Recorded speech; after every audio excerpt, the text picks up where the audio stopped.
सोचिए, एक ऐतिहासिक शांति समझौता, और वो भी सिर्फ 10 घंटे में टूट गया। आज हम इसी की कहानी में गहराई से उतरेंगे कि आखिर ऐसा कैसे हुआ और क्यों हुआ। जरा सोचिए, सिर्फ 10 मिनट।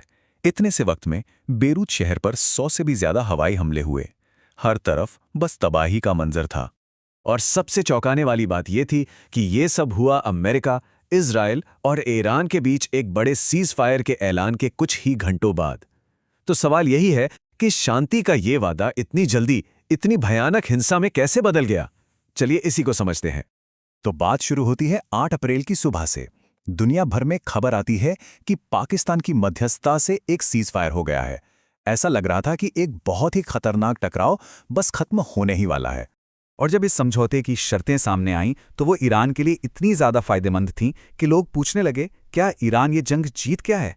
तो ये थीं वो शर्तें जिन पर कहा गया कि अमेरिका और इजराइल राजी हो गए हैं। ये ईरान की वो सारी मांगें हैं जो वो सालों से कर रहा था। मतलब प्रतिबंध हटाना, अपनी सेनाओं को पीछे हटाना, और सबसे ज़रूरी, लेबनान पर कोई हमला नहीं होगा। ये आखिरी पॉइंट बहुत अहम है। ये जो लेबनान वाली शर्त थी ना, इसे इस डील का सबसे अहम हिस्सा माना जा रहा था। और पाकिस्तान के प्रधानमंत्री ने तो इसे बाकायदा सोशल मीडिया पर भी लिखा था। अब ये जो एक छोटी सी लाइन है, इसे याद रखिएगा, क्योंकि आगे जाके यही वो चिंगारी बनेगी जो सब कुछ जला देगी।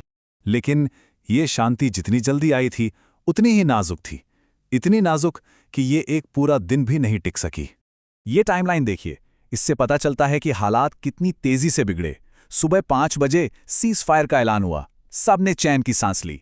लेकिन दोपहर 3:44 तक ईरान की एक तेल रिफाइनरी पर हमले की खबर आ गई।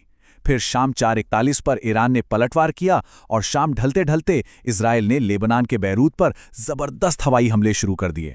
बेरूत में जो हुआ वो एक तबाही थी। सरकारी आंकड़ों के मुताबिक 254 लोग मारे गए, 1000 से ज्यादा घायल हुए। पूरे देश में राष्ट्रीय शोक का ऐलान करना पड़ा। और जैसे ही ये सीज फायर टूटा तो शुरू हुआ ब्लेम गेम। हर कोई एक दूसरे पे उंगली उठा रहा था और कहानी के बिल्कुल अलग अलग वर्जन सामने आ रहे थे। सारे विवाद की जड़ में बस एक सवाल था, क्या लेबनान इस समझौते का हिस्सा था? क्या सीज फायर लेबनान पर भी लागू होता था या नहीं? इजराइल का स्टैंड बिल्कुल साफ था। उनका कहना था कि हमारी उंगली ट्रिगर पर है। वो लेबनान में हिजबुल्लाह के ठिकानों को निशाना बना रहे थे और उनका कहना था कि ईरान के साथ किसी भी डील से उन्हें कोई फर्क नहीं पड़ता, वो ये करते रहेंगे। अब दिलचस्प बात यह है कि अमेरिका के खास सहयोगी जैसे फ्रांस और यूके इस मामले पर अमेरिका के साथ नहीं थे। उन्होंने साफ साफ कहा कि लेबनान समझौते का हिस्सा था और इजराइल ने इसका उल्लंघन किया है। जब अमेरिका पर यह आरोप लगने लगे कि वो अपने सहयोगी इजराइल को कंट्रोल नहीं कर पा रहा, तो अमेरिकी सरकार एक बिल्कुल ही नई और हैरान करने वाली कहानी लेकर सामने आई।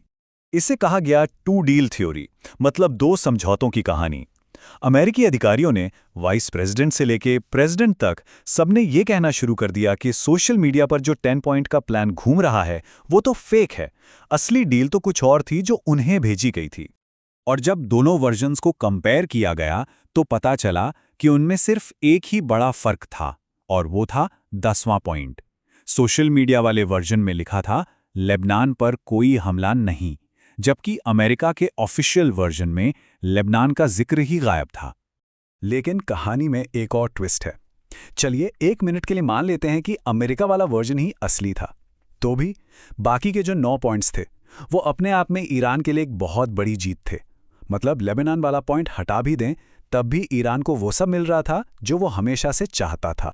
तो इस पूरी उथल पुथल और इस समझौते के टूटने से हमें मिडिल ईस्ट के पावर डायनामिक्स के बारे में क्या पता चलता है? सबसे बड़ा और सबसे ज़रूरी पॉइंट ये है कि ईरान के साथ कोई भी समझौता तब तक नहीं टिक सकता जब तक उस पर इजराइल की साफ साफ मंजूरी ना हो। इस घटना ने यह दिखा दिया कि इजराइल अपनी सुरक्षा से जुड़े मामलों में अकेले फैसले लेगा, भले ही वो अमेरिका के किसी बड़े डिप्लोमैटिक समझौते के खिलाफ ही क्यों ना हो। और दूसरी तरफ ईरान ने कसम खाई है कि वो लेबनान के साथ खड़ा है और जो किया गया है उसका बदला लिया जाएगा। इसका मतलब साफ है, ये संघर्ष खत्म नहीं हुआ है, बल्कि शायद अब एक नए और ज्यादा खतरनाक दौर में दाखिल हो गया है। ये पूरी कहानी हमें एक बहुत बड़े सवाल के साथ छोड़ जाती है।